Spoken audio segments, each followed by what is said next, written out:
Hi! Today we decided to make bird feeders. So we have a lot of materials in our house, like this Talenti ice cream jar, or we could use peanut butter jars, whatever you have that's plastic like this. So then we have our pin and a little screwdriver, some scissors, all these materials that will help us make a couple different feeders, but in this case we're going to use the plastic one first. So we're first going to take a pin and make a hole in the bottom of the jar. We're going to poke it in, and then this is for our dowel, or the little stick that's going to run through the bottom so the bird can rest on it. So we work the little screwdriver in there, making a hole. And because we didn't have, you can use chopsticks or any kind of like wooden stick that you have. Ours is more square, so I would suggest putting a scissor because it's kind of flat.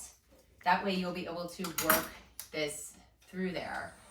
Then you're going to want to do it on the other side as well. Take the pin and repeat the process so that you can run it through. So we did that, and then we taped the sticks together because you have to have it on both sides so the bird can feed on either side. Then after that, you're going to want to make another hole a little bit larger this time, a couple inches or like 1.5 inches above that, so like around here, so the bird can feed and get to the seed. So you make it a little bit bigger, but not too big so the seed comes out. But you can use your judgment and just make a little bit bigger of a hole. And then in the top, we're going to poke holes here again with our pin, maybe like work this with the screwdriver so it makes it a little bit bigger of a hole.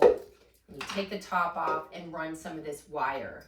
My little assistant can go get the feeder that we made earlier so you can see, so it doesn't take all day to show you.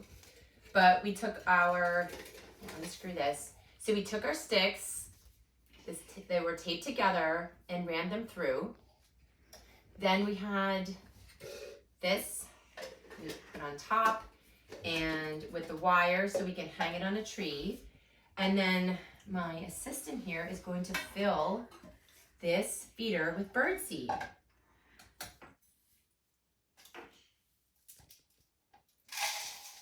There we go. So you want to fill it obviously above the seed level. There you go. Keep going. Good job. There you go. Keep going. That's all right. We'll get that later. It's okay. A mess is a good thing when you're in the middle of a project, right? So that's probably good. Now we can put the top on. We'll see. That's okay. And go hang it in a tree. And then don't forget to go watch and refill for the birds. Then you might be wondering why we have these Legos here. Well, we have a lot of Legos in our house, as I'm sure many of you do. And we decided to create another kind of feeder. Let's show them here. We have a couple examples of feeders. Something different. So like in this one, you have the little area where the bird can feed, and then you can put the feed in here. There's a couple layers where they can rest. And here, it's a bird house and a feeder all in one. And you put the feed in this little trap here. So they can stand down here and then eat the food through there. Yes, and they can eat the food, a little ledge for them. So anyway, just use your imagination. I'm sure you have lots of materials in your house, and have fun. Happy bird watching. Bye. Bye.